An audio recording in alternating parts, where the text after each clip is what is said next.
Dans l'assemblée des saints, assoiffé je me tiens, que ton onction descende sur moi.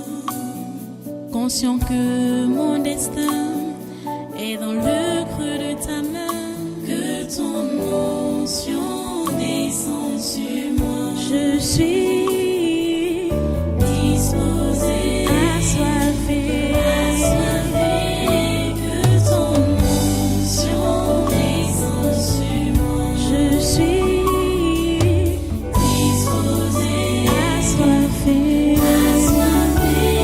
que ton onction descende sur moi.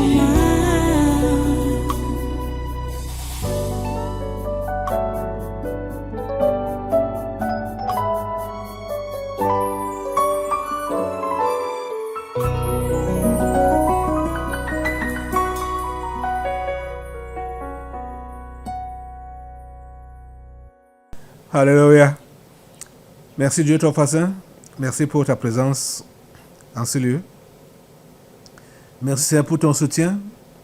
Merci Seigneur parce que c'est toi qui dirige tout. C'est toi qui contrôle tout. C'est toi qui es le maître suprême, le Dieu de l'univers, visible et invisible. Tu es le Dieu de nos détails. Seigneur, tu es le Dieu tout-puissant. Nous te faisons confiance. C'est pourquoi nous courons à toi. Chaque fois que nous sommes intimidés, chaque fois que nous sommes menacés, nous courons vers toi parce que nous savons que toi, tu es là, prêt à intervenir. Et déjà même, rien ne te surprend. Rien ne te surprend, nous concernant, ou concernant même les choses de cette vie. À toi toute la gloire et tous les honneurs, ô grand Dieu. Merci, Seigneur, pour ce culte encore. Merci d'avoir accepté nos louanges et notre adoration. Merci d'accepter même nos prières. Ta parole nous fait comprendre qu'avant même qu'on ouvre la bouche, tu as déjà compris ce que nous voulons te dire et tu as déjà exaucé. Nous te remercions, Seigneur, pour cela. Parce que le combat de ce jour, ça s'est vécu depuis dans ton ciel, dans ton monde. Seigneur, nous te remercions parce que tu as remporté la victoire. À toi la gloire, l'honneur et la puissance. Merci Seigneur. C'est au nom puissant de Jésus que nous avons adoré. Amen. Amen. Voilà, prenez place dans cette sainte présence et soyez tous les bienvenus à ce congrès du surnaturel du 13 juin 2024. Voilà. 13 juin 2024. Nous sommes donc là pour prier. Cette phase, c'est une autre phase de prière. Nous voulons prier pour le Cameroun, nous voulons prier pour l'Afrique et le monde. Nous commençons avec le Cameroun. Les amis, je vous assure que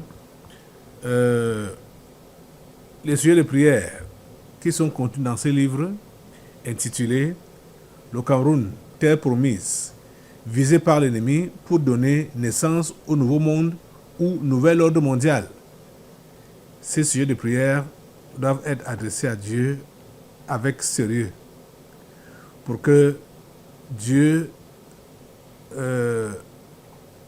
mette un terme aux agissements maléfiques et anéantisse les programmations du monde des ténèbres. La franc-maçonnerie a été la secte ou la loge qui a gouverné le monde depuis le temps de Nimrod jusqu'à tout récemment où elle a été défaite ici au Tabernacle de la Liberté. Quand j'avais pris le séminaire, ça fait même 2 mois, novembre 2023 et décembre 2023, en finir avec la franc-maçonnerie. Et elle s'est dévoilée comme étant la grande maîtresse, la franc-maçonnerie. Et il y a tous ces secrets, soi-disant, étaient dehors. Nous étions surpris d'apprendre que les secrets dont on parle au niveau de la franc-maçonnerie, ce n'est même pas des choses mystiques, des choses cachées, machin, tout ça là.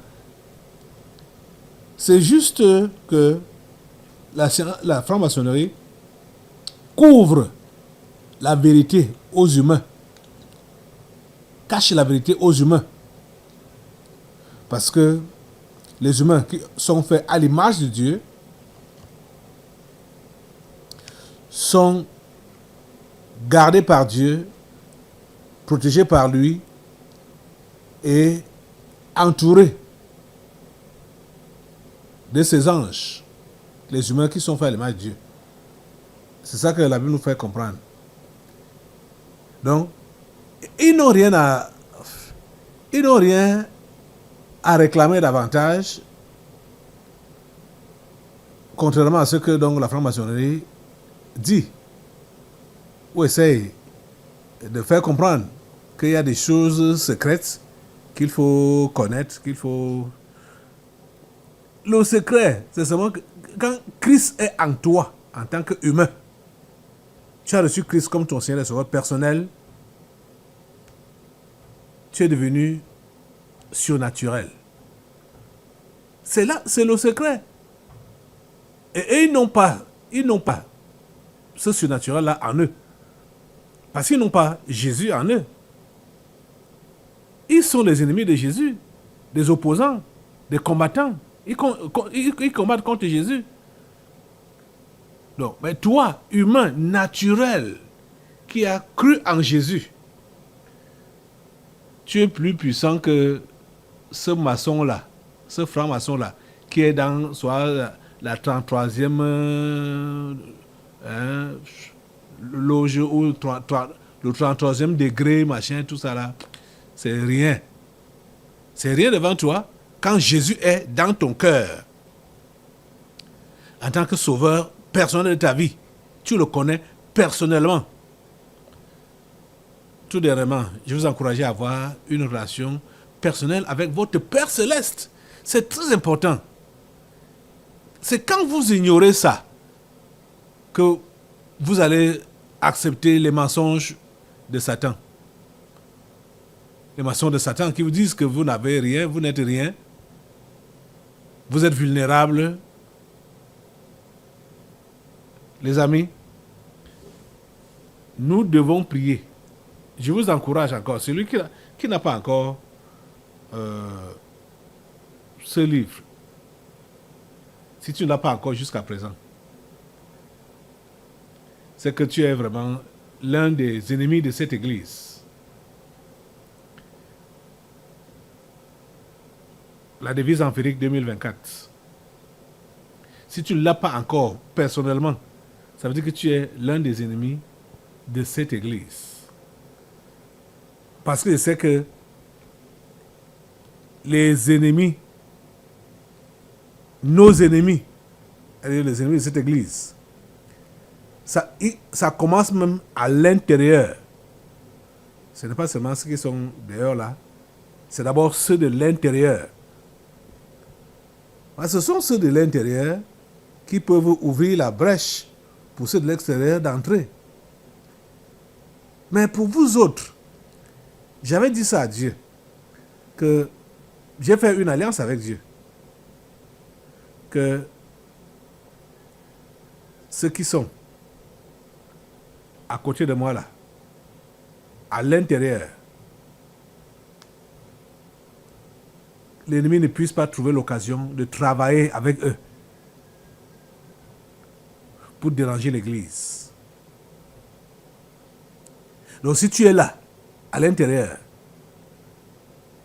tu veux être comme un agent du diable,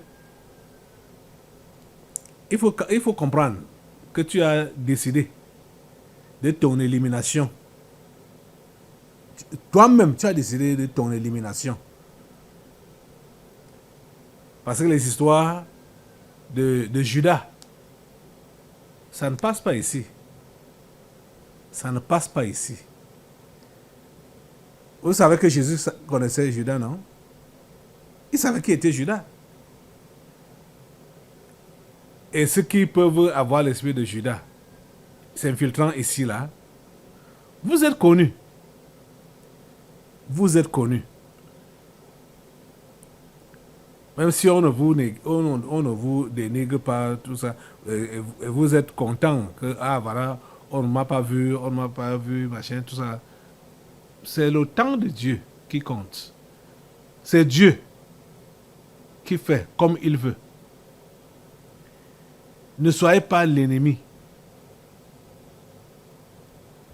de l'évangile. Ne soyez pas l'ennemi de Dieu. Ne soyez pas l'ennemi de son Église. Vous comprenez ça? Nous voulons prier aujourd'hui, maintenant, contre les ennemis de ce ministère. J'ai dit que ils sont là, ici, à l'intérieur. Oui, ils sont là, dans leur maison. Parce qu'il y a des ennemis. Nous avons des ennemis qui nous suivent même plus que les fidèles du tabernacle de la liberté. Ils sont au culte. À chaque culte, ils sont présents. Parce que vous savez que pour mieux combattre ton adversaire, il faut le connaître. Il faut le pénétrer. Et c'est leur façon de nous pénétrer comme ça, c'est-à-dire en nous suivant à la lettre. Souvent, quand je reçois certains correspondants de nos ennemis qui nous écrivent, je suis dépassé. Des détails qu'ils peuvent vous donner par rapport à ce que j'ai enseigné. Ils ont retenu ça. Mais ils n'ont pas retenu dans le sens de combattre avec nous, mais ils ont retenu dans le sens de combattre contre nous. Ça m'étonne. Aïe! Ça m'étonne. Je dis, mais comment celui-ci, il retient tout ça, mais lui, il retient ça, c'est pour combattre contre nous, au lieu de combattre avec nous, contre le malin, contre le diable et ses agents. Mais lui retient ça pour combattre contre nous. Vous savez que notre temple, ses portes ont été scellées depuis le 5 août 2020. Donc ça fait 4 ans aujourd'hui que les scellés sont apposés sur les différentes entrées de notre église, notre temple, ici à Jouvence, le tabernacle de la liberté. Malgré tout ce qu'on a fait, et déjà même, chaque chose ici est régie par des textes, des lois. Quand bien même on suspendrait temporairement les activités d'une association ou d'une église, ça ne doit pas excéder 3 mois. 3 mois. Je dis mois. Mais voilà qu'ils ont scellé notre église. Les portes sont scellées depuis 4 ans. 4 ans aujourd'hui. Vous comprenez que ça démontre tout. Que vraiment, ces gens-là, ce gouvernement du 4 janvier 2019 a décidé de nous combattre et de combattre Dieu. Ils ont décidé de combattre la vérité, d'étouffer la vérité. Parce que nous avons dévoilé, ce n'est même pas nous, l'Esprit de Dieu a dévoilé le mensonge du corona. C'est ça qui les a énervés. Et nous, en tant qu'enfants de Dieu, on a décidé d'obéir à Dieu pour ne pas nous soumettre à la bête, pour ne pas adorer la bête. Nous avons dit neda, naida. On a dit non. On a dit aya, engakadna aya. On ne pourra pas adorer la bête. On connaît un seul Dieu. C'est lui qu'on doit adorer. Le Père de notre Seigneur Jésus-Christ. À cause de cela, ils sont venus fermer, sceller notre temple. Malgré toutes les requêtes qu'on a eu à faire, que ce soit chez le sous-préfet, que ce soit chez le ministre même de l'administration territoriale, rien n'a été fait. Je voudrais que nous puissions encore attaquer aujourd'hui. Comme c'est spirituel, les clés ou les scellés étaient déjà venus ici. Même, on ne sait pas. Qu'est-ce qui détient encore? Qu'est-ce qui détient encore? Hein? Qu'est-ce qui empêche que ces scellés, ces portes ne s'ouvrent physiquement? Ces portes ont déjà été ouvertes du moins même. Je veux dire, spirituellement, ces portes n'ont jamais été fermées.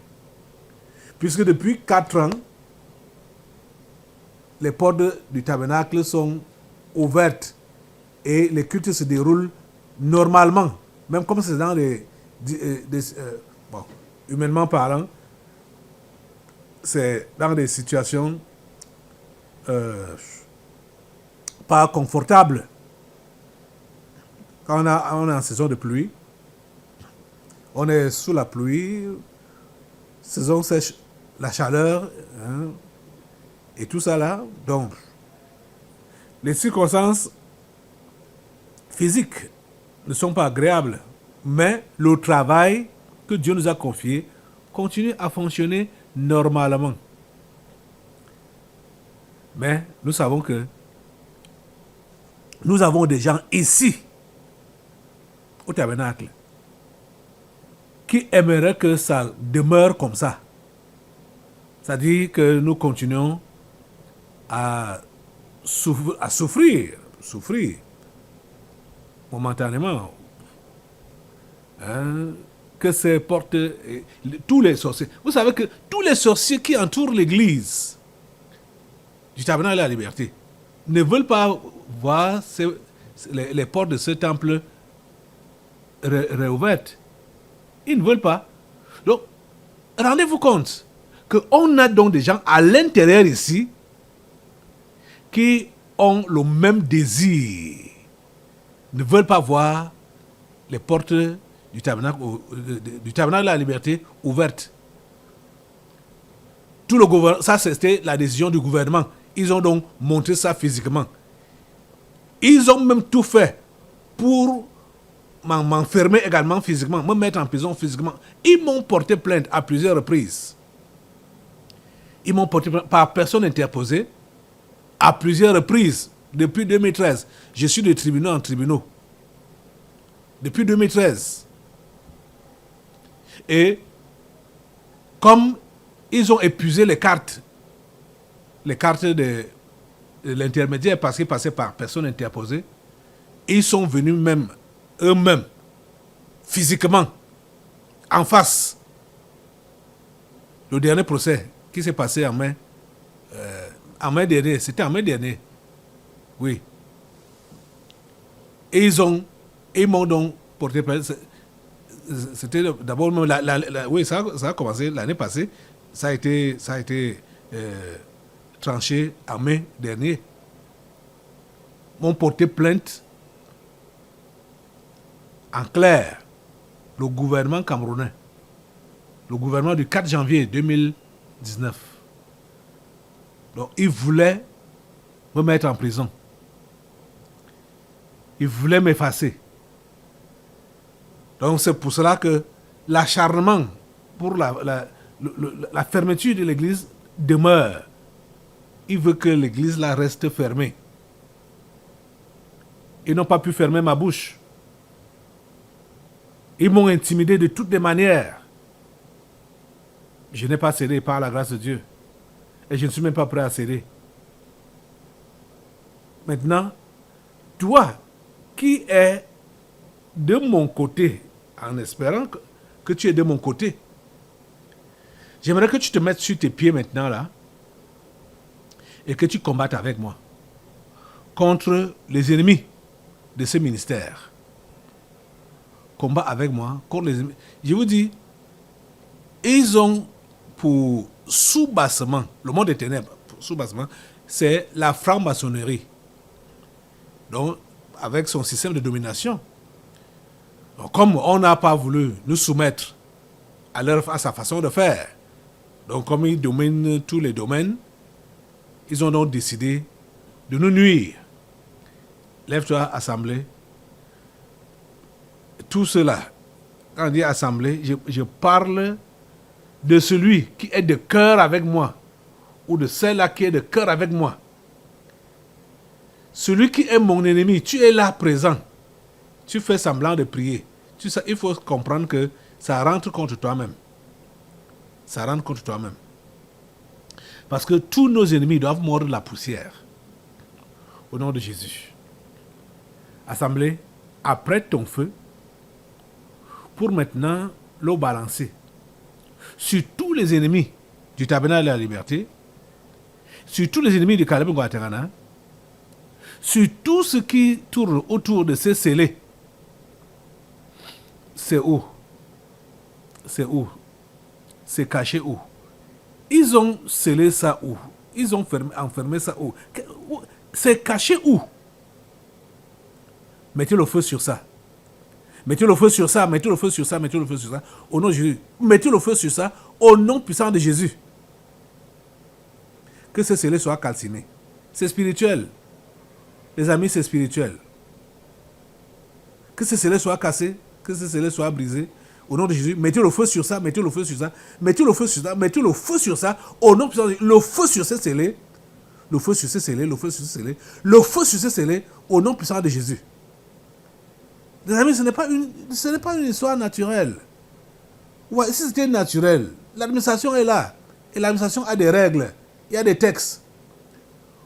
Aucun de ces textes n'a été mis en pratique, n'a été respecté en ce qui concerne le tabernacle de la liberté. Aucun des textes n'a été respecté. Eux-mêmes sont en train de voir que ça a déjà dépassé, les délais sont dépassés depuis fort longtemps. J'ai déjà parlé, relancé, rien n'est fait. Non, ce n'est pas simple. C'est pas simple. Mettez le feu sur ça au nom de Jésus. Mettez le feu sur ça au nom de Jésus. Mettez le feu. Le feu de Dieu, les Cassines. Atanganji et consort.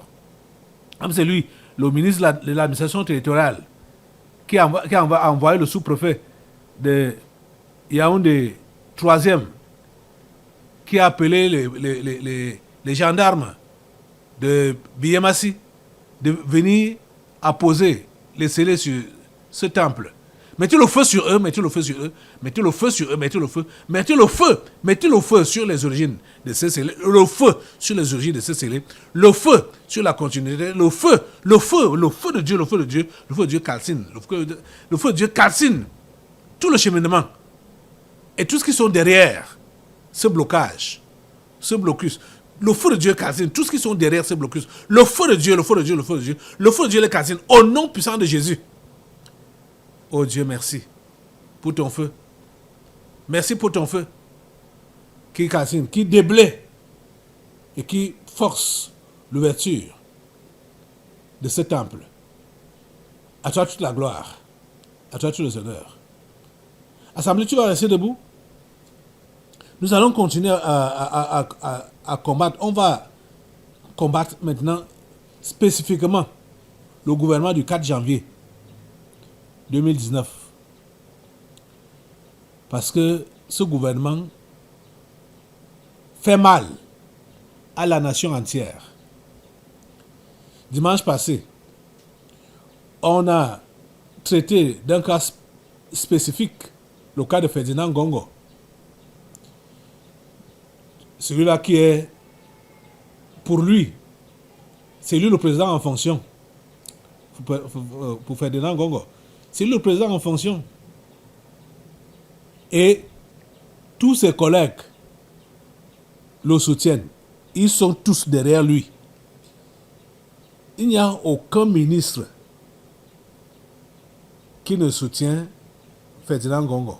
Ils sont tous derrière lui. Même quand vous allez entendre tel essayer de critiquer, ou tel, ils sont tous derrière lui. ils font bloc, ils font équipe.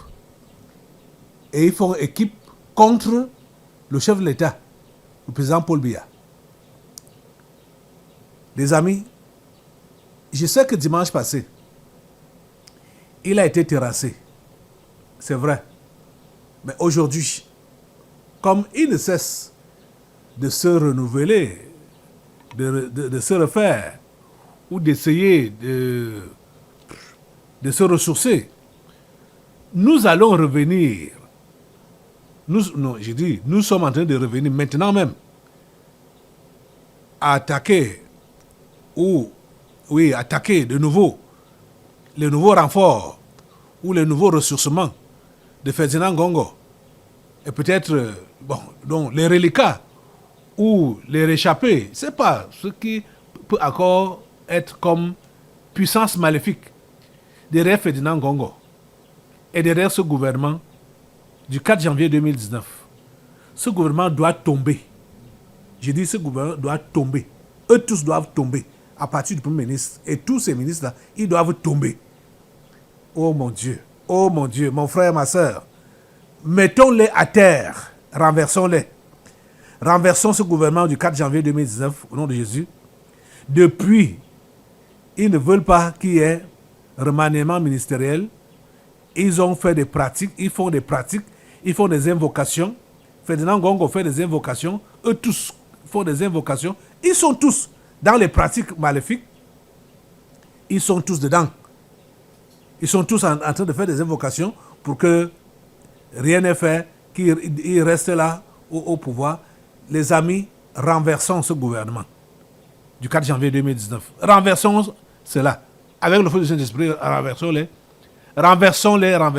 Au nom de Jésus, nous renversons ce gouvernement du 4 janvier 2019. Le feu de Dieu sur ce gouvernement du 4 janvier 2019. Ce gouvernement où Joseph John Gauthier est le Premier ministre et Ferdinand Ngongo, secrétaire général à la présidence de la République, et tous les autres. Le feu de Dieu les balaie. Le feu de Dieu les balaie. Le feu de Dieu les balaie. Le feu de Dieu les balaie. Le feu de Dieu les balaie. Le feu de Dieu les balaie. Au nom de Jésus, le feu de Dieu les balaie. Au nom de Jésus, le feu de Dieu les balaie. Au nom de Jésus, le feu de Dieu les balaie. Les Ferdinand Ngongo, les Betty Assomo, les Malachi Madaouda, tous,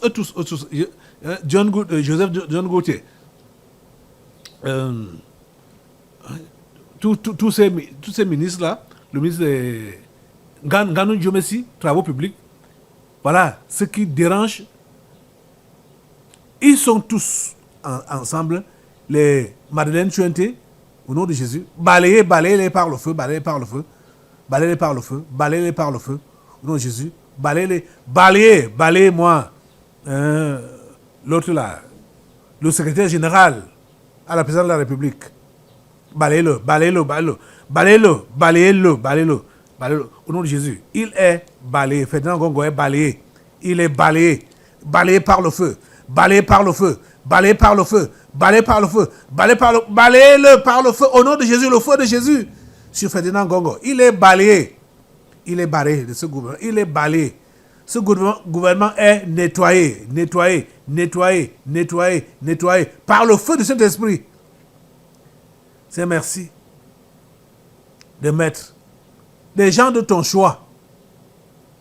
Ô Seigneur, nous bénissons ton nom. Et merci Seigneur de restaurer l'autorité du chef de l'État camerounais, le président Paul Biya. Merci de restaurer son autorité. Merci de restaurer son pouvoir. Seigneur, merci pour tout ce que tu fais. À toi la gloire. À toi la gloire. Couvre Biya avec le sang de Jésus, de la tête aux pieds, qu'il soit couvert par le sang de Jésus. Le président Paul Biya, qu'il soit couvert par le sang de Jésus, de la tête aux pieds, au nom de Jésus. Qu'il n'ait pas peur. Qu'il soit revêtu du courage de Dieu, du Saint-Esprit de Dieu, qu'il soit revêtu. C'est merci parce que tu le revêts de ton esprit, l'esprit de courage, l'esprit de force. Tu revêts Biya avec ton esprit de force, ton esprit de courage, ton esprit de lucidité et de clairvoyance. Seigneur, tu le revêts de ton Saint-Esprit, au nom puissant de Jésus. Merci, ô Dieu, de nous écouter et de nous exaucer. Au nom puissant de Jésus, nous avons prié. Amen, amen, amen. Assois-toi un peu. Voilà, on va continuer la prière, puisque aujourd'hui, c'est à partir de ce gouvernement qu'on voit la mauvaise gouvernance, on voit les corruptions et tout ça là. Ici, là, on nous parle un nouveau scandale de corruption. C'est pas nouveau. 100 000 francs demandés pour garantir une place au concours d'entrée. Ça, c'est pour les lycées. Hein. C'est le lycée de Touguébé. La professeure du lycée de Touguébé demande 100 000 francs aux parents pour que leurs enfants entrent en 6e au lycée bilingue de Touguébé. C'est ce qui est monnaie courante dans les lycées d'État. C'est bizarre de trouver ça comme ça.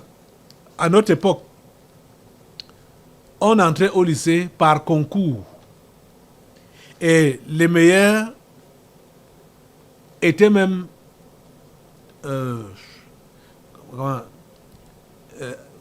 étaient boursiers. Les meilleurs, c'est-à-dire ceux qui passaient le concours avec brio, recevaient la bourse de l'État. Le lycée était gratuit. Mais aujourd'hui, on fait payer 100 000 francs aux parents pour que leurs enfants entrent au lycée. Ce n'est pas seulement au lycée de Touguébé, mais l'article que j'ai devant moi parle de la professeure du lycée bilingue de Touguébé à Yaoundé. Donc, c'est là-bas que... Bon, du moins, je veux dire, ce lycée-là est juste un spécimen de tout ce qui se passe dans les lycées. Donc, public, ici au Cameroun. Au nom de Jésus, tu vas te lever et on va calciner ce réseau de corruption. Mets le feu sur ça au nom de Jésus. Mets le feu sur ça au nom de Jésus. Vous voyez que ça part depuis le haut. Hein? Parce que l'argent que le professeur prend là, les inspecteurs ont leur part. Et ça arrive même jusqu'au ministre. Ils ne prennent pas cet argent-là pour eux seuls. Donc vous voyez que c'est depuis le haut. C'est depuis le haut. Oh Seigneur. Mets le feu sur l'esprit de corruption dans le gouvernement camerounais, au nom de Jésus. Mets le feu sur cet esprit de corruption, l'esprit de faux, au nom de Jésus. Mets le feu sur ça, au nom puissant de Jésus. Mets le feu sur ça. Merci Seigneur, parce que tu calcines, tu permets que ce pays puisse fonctionner dans la droiture. La corruption et le faux, ça disparaît de ce pays. Merci Seigneur, parce que tu fais cela. Au nom puissant de Jésus, nous avons prié. Amen, amen. Merci Seigneur. On va, assois-toi. Nous allons prier maintenant pour l'Afrique. Pour l'Afrique, j'ai regardé une vidéo sur le Sénégal où on parle de son lancement de la production du pétrole au Sénégal. Bon, ça m'a... En tout cas, bon, je vais vous laisser d'abord regarder ça, regarder la vidéo. C'est l'heure de notre page africaine. On part pour commencer au Sénégal qui rejoint un cercle restreint, celui de pays producteurs de pétrole. Depuis ce matin, c'est une compagnie australienne qui est à l'œuvre au large de Dakar. Le projet vise une production de 100 000 barils par jour. Autant dire, Sarah Sako, que c'est un projet majeur pour le Sénégal. Tout à fait, Julien. On peut même parler d'une étape cruciale. Cette exploitation de pétrole, elle était attendue depuis plusieurs années. Elle avait d'ailleurs pris quelques retards, mais c'est désormais chose faite. Donc le premier baril de pétrole sénégalais est désormais sorti. Alors ce champ pétrolier, c'est le champ de Sangomar. Il se situe à 100 km au sud de Dakar, la capitale. C'est donc un champ pétrolier offshore. On y trouve également du gaz et c'est donc l'Australien Woodside Energy qui l'exploite et qui en détient 82% des parts. La société des pétroles du Sénégal, Petrosen, détient les 18% restants.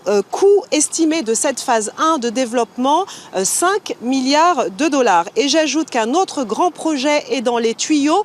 Il s'agit cette fois donc d'un champ gazier, Grand Tortue, qui se situe au large des eaux sénégalaises et mauritaniennes à la frontière. Là, il est attendu 2,5 millions de tonnes de gaz naturel liquéfié par an. Et cela devrait démarrer en fin d'année, donc dernier trimestre de l'année 2024. Il y a eu également du retard de ce côté-là, donc pas mal de nouvelles perspectives pour le Sénégal. Voilà, vous avez suivi le Sénégal. Est devenu aussi, bon, quand je dis devenu aussi producteur de pétrole. En tout cas, quand j'ai vu cette vidéo, j'ai dit, ah, tiens. Ça m'a encore ouvert les yeux pour comprendre pourquoi les Occidentaux se ruent sur l'Afrique et ne veulent pas lâcher prise. Les Occidentaux ne veulent pas lâcher prise sur l'Afrique. Donc, c'est toute l'Afrique qui est riche, du nord au sud, de l'est à l'ouest. C'est toute l'Afrique. Son sous-sol est riche. Son sol est riche. Ses hommes et femmes, sa population est riche dans sa diversification. Et c'est ça qui déplaît aux Occidentaux. Ils veulent donc tout piller, tout voler, tout ruiner. Ils veulent s'asseoir sur nous. Vous voyez ça? L'Afrique est riche. Et c'est pourquoi il ne manque pas de créer des soulèvements, de créer les terroristes, les Occidentaux. C'est eux qui créent les terroristes. On va regarder une autre vidéo. Là, ça parle du départ des soldats américains des terres nigériennes.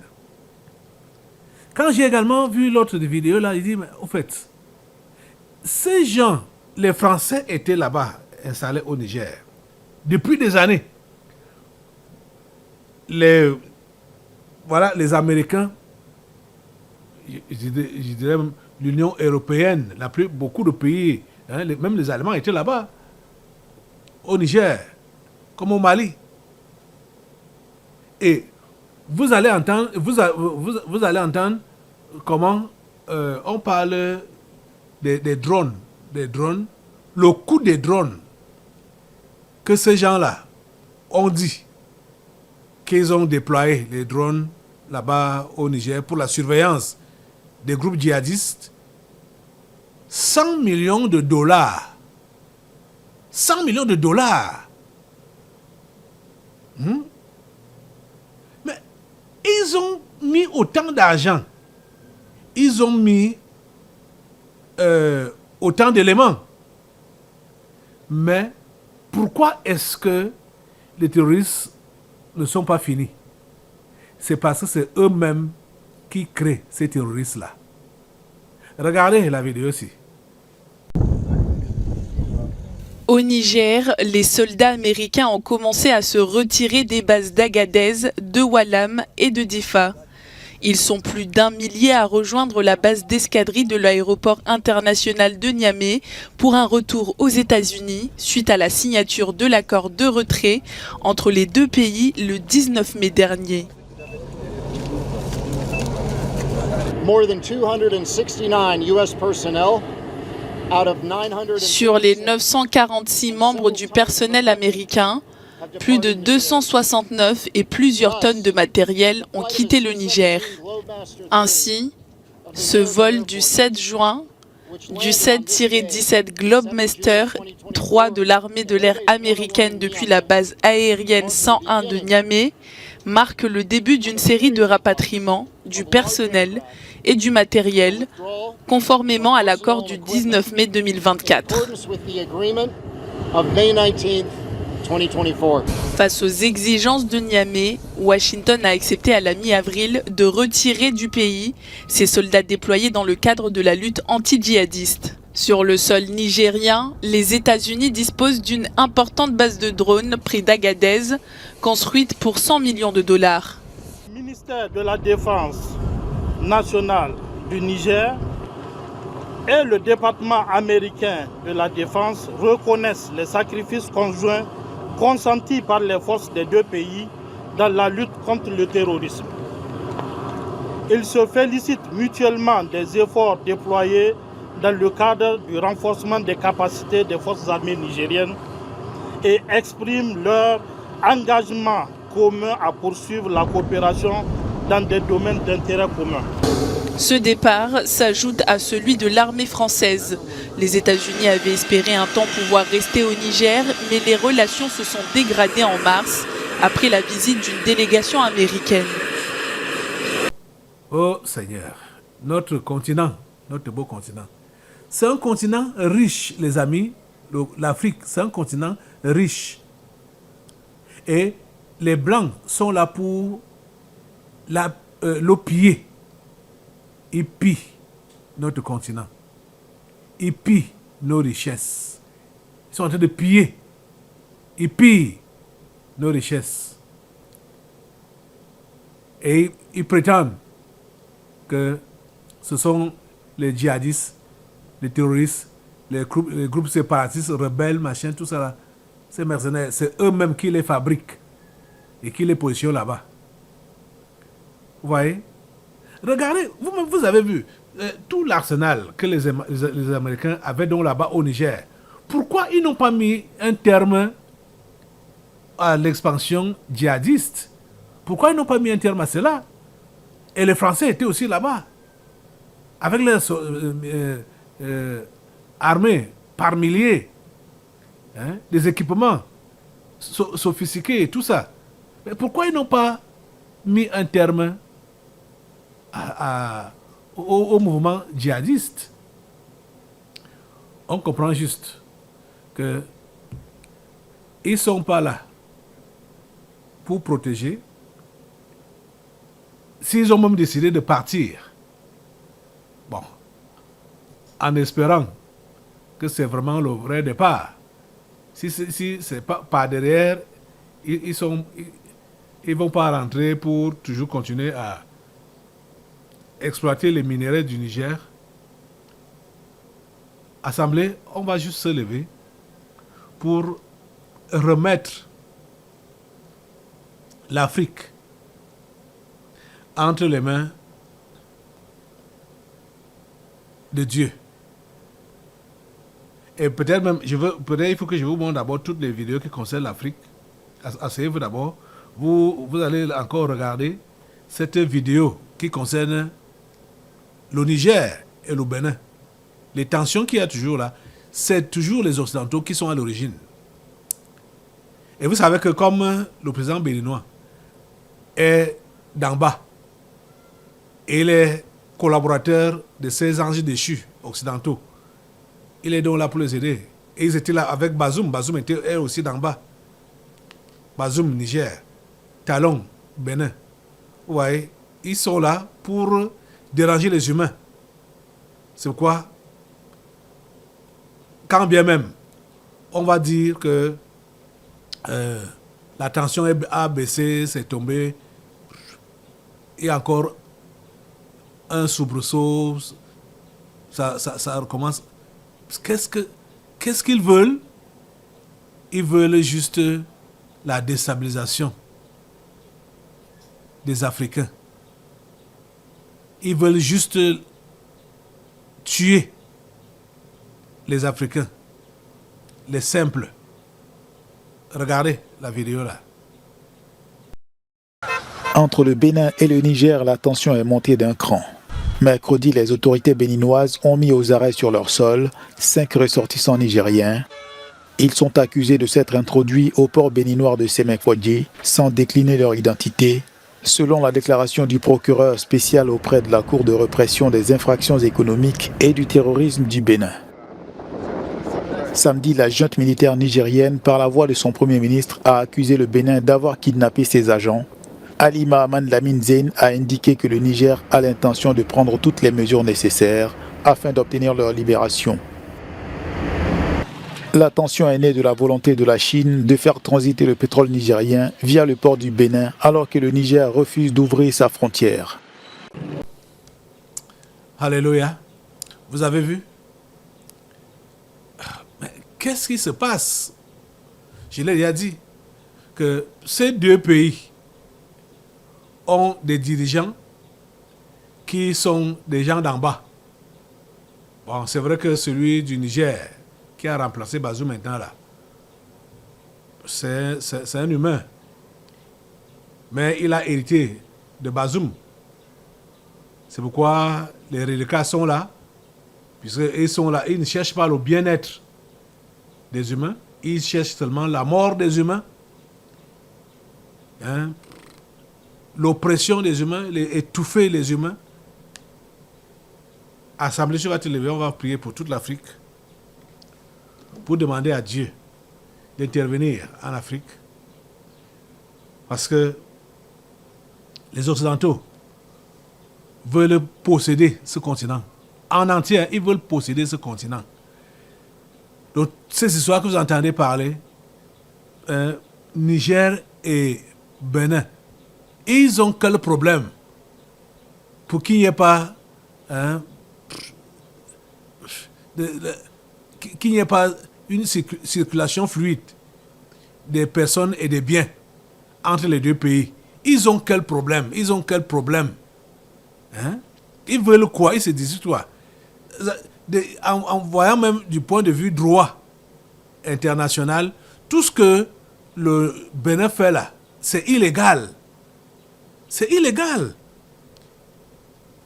Ils vont, toutes les raisons que Talon a avancées. Maintenant, c'est exigé qu'il faut que le Niger ouvre sa frontière. Or, le Niger dit qu'il y a danger. La France a positionné ses mercenaires tout au long de la frontière.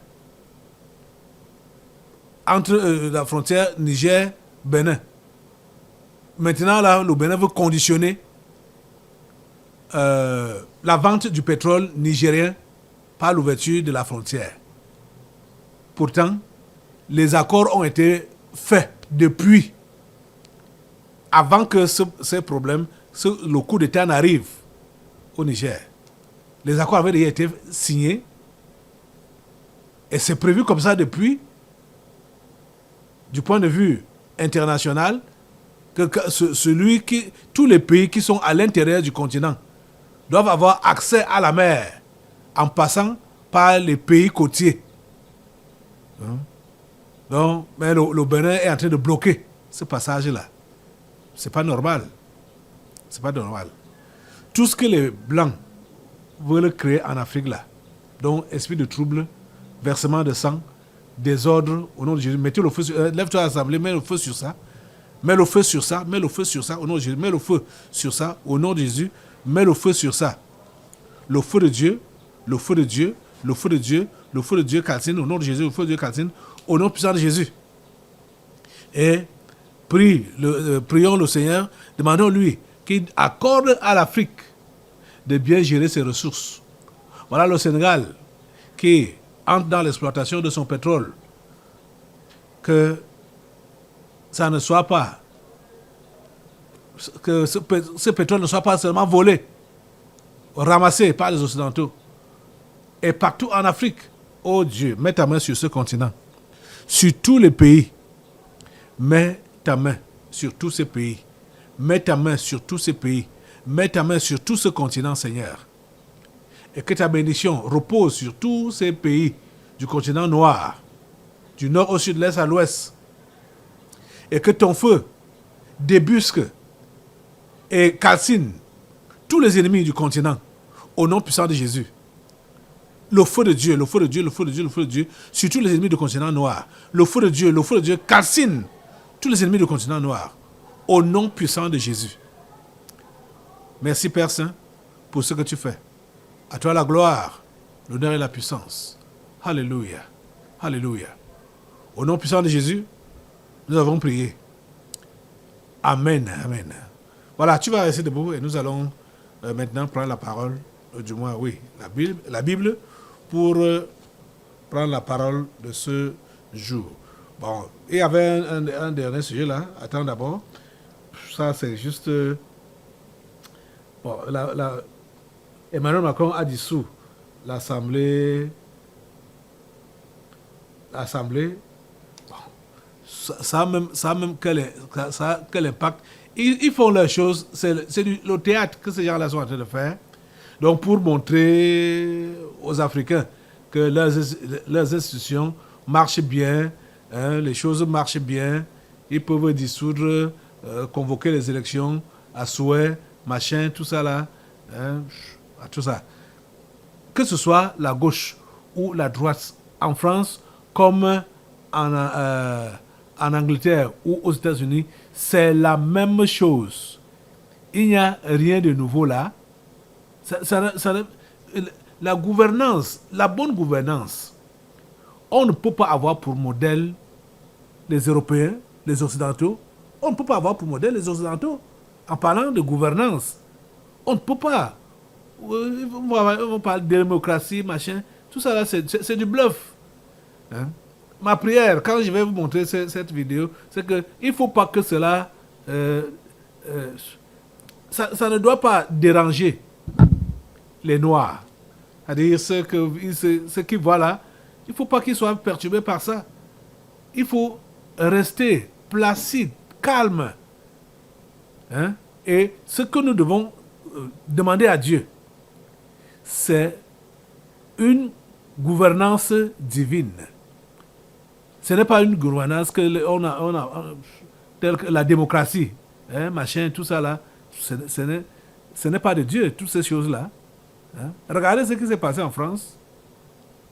Coup de tonnerre à l'issue des élections européennes en France. Après la large défaite de son parti face à l'extrême droite, le président Macron a dissous l'Assemblée nationale. La dissolution, c'est l'une des armes du président français. Elle permet de convoquer des élections législatives anticipées, généralement pour sortir d'une crise. Mais l'histoire montre que c'est à double tranchant. Prenons exemple sur 2 des 5 dissolutions de la Ve République. En 1968, face à la grave crise sociale du mois de mai, le général de Gaulle est sérieusement fragilisé et son premier ministre de l'époque, Georges Pompidou, le convainc de provoquer des élections. Coup de poker gagnant, après une campagne sur l'ordre, raz-de-marée gaulliste dans les urnes et sortie de crise en vue. Le second exemple, c'est 1997. Les 2 premières années de présidence de Jacques Chirac sont marquées par une très forte impopularité, mais un léger regain dans les enquêtes d'opinion pousse les conseillers de l'Élysée, dont un certain Dominique de Villepin, à suggérer la dissolution. Cela revenait à l'époque à anticiper d'1 an les élections législatives, mais cette fois le pouvoir se fait harakiri. Jacques Chirac perd les élections et se retrouve en cohabitation pendant 5 ans avec un Premier ministre socialiste, Lionel Jospin. En 2024, le contexte est très différent. Contrairement à 68 et 97, il n'y a pas de majorité absolue à l'Assemblée nationale. Et surtout, l'extrême droite n'a jamais été aussi puissante. Les Africains doivent garder leur calme devant ce genre d'histoire. Ça ne sert à rien. Ça ne va pas avancer, hein, le développement de l'Afrique, même pas de la France. Rien ne peut changer. Rien ne peut évoluer. Les choses peuvent changer seulement quand les chrétiens prient pour que ça change. Parce que le système qui est établi en France, qui est établi en Europe, c'est un système établi par les anges déchus. Et c'est Dieu seul qui peut changer cela. C'est Dieu seul. Donc ceci ne doit pas nous servir de référence. Ce qui se passe en France, ça ne doit pas nous servir de référence. Donc, les Africains doivent garder leur température à 37. Ne pas être influencé par ce qui se passe là. C'est la prière que nous te faisons, lève-toi à l'Assemblée, pour demander au Seigneur que les Africains ne puissent pas... Parce que quand ils font ça, c'est pour vouloir soulever les Africains. Parce que quand ils vont demander leur part, que maintenant il faut dissoudre l'Assemblée, il faut faire ceci, il faut faire cela, c'est pour verser le sang. Voilà ce qui s'est passé et c'est la 5e fois que ça se passe comme ça là-bas en France. Quand on dissout, un président dissout l'Assemblée et on passe encore aux élections. Ça, c'est leur problème là-bas. Seigneur, s'il te plaît, que les Africains ne prennent pas ce qui se passe en France comme un modèle. Qu'ils ne prennent pas ça comme un modèle. Le feu sur ça, donc nous tuons, nous calcinons tout ce qu'ils veulent, comme ils veulent faire passer ça comme une leçon. Oui, une leçon. Nous mettons le feu sur ça. Ça ne passe pas comme une leçon à donner aux Africains. Nous mettons le feu sur ça, non Jésus. L'objectif qu'ils ont voulu atteindre, ça n'est pas atteint au nom de Jésus. Au nom de Jésus, par cette dissolution, ce qu'Emmanuel Macron a voulu atteindre, ce n'est pas atteint. Nous mettons le feu sur tous ces objectifs au nom puissant de Jésus. Merci Père Saint de nous écouter, de nous exaucer. Au nom de Jésus, nous avons prié. Amen. Ok, tu vas donc rester debout et prends ta Bible. Prends ta Bible. Tu commences à ouvrir dans l'évangile de Marc. Dans l'assemblée des saints, assoiffé je me tiens, que ton onction descende sur moi. Conscient que mon destin est dans le creux de ta main, que ton onction descende sur moi. Je suis